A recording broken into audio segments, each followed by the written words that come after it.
Most people think happiness comes from success, independence, or getting your life together.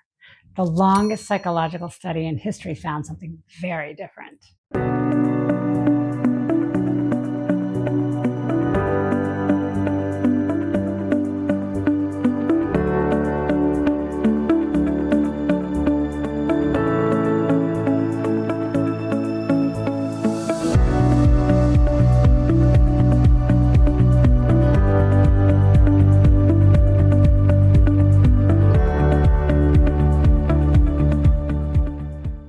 Today's conversation is grounded in the Harvard study of adult development, an 80-year-long study on what actually makes a good life.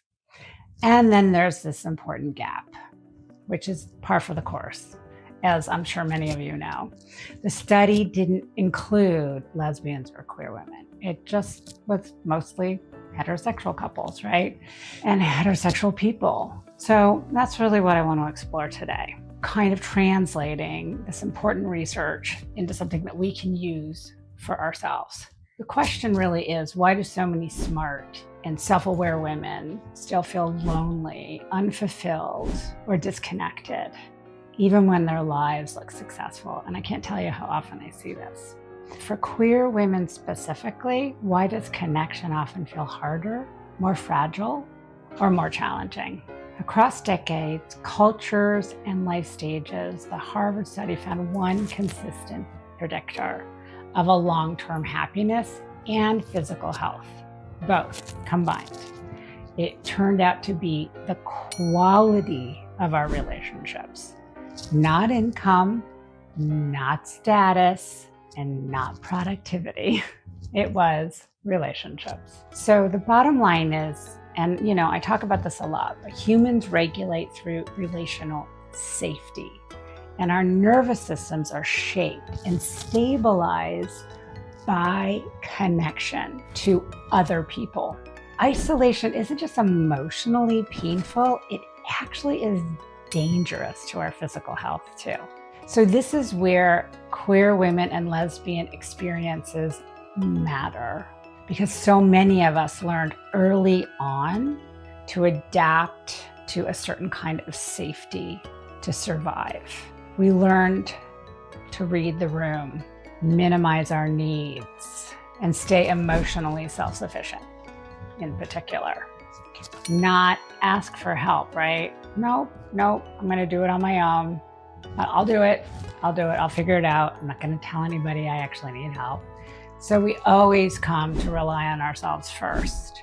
And while this is a really, really incredible example of emotional resilience and emotional intelligence, over time, this really can interfere with the very thing this research says we need the most: secure, mutual, emotionally available connection.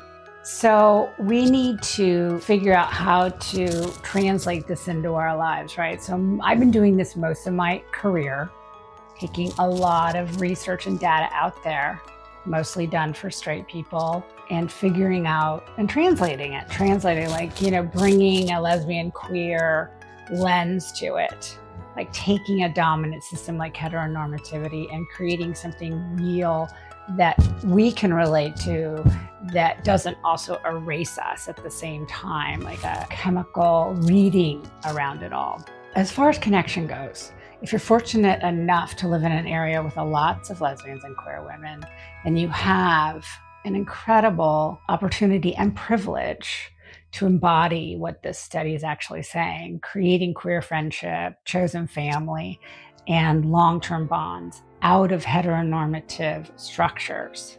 And this can become one of your most important assets in your life. It really is, and it can really help regulate you for a long, long time. It's really important to nurture those relationships. What does that look like? Well, for some people, it looks like picking up that 10,000-pound phone, right? Calling someone you haven't heard from for a long time, reaching out when you need help. Make a plan, create an event, and then just invite people.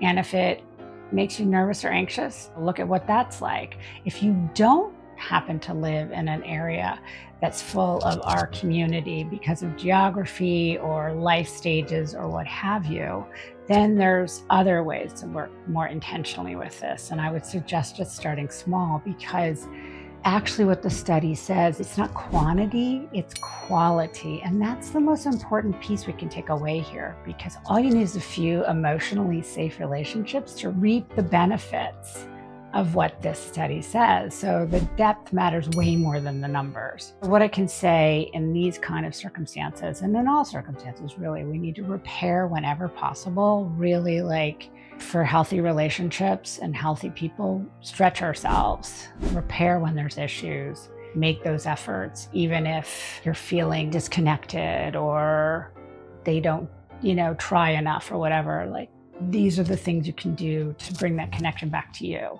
because,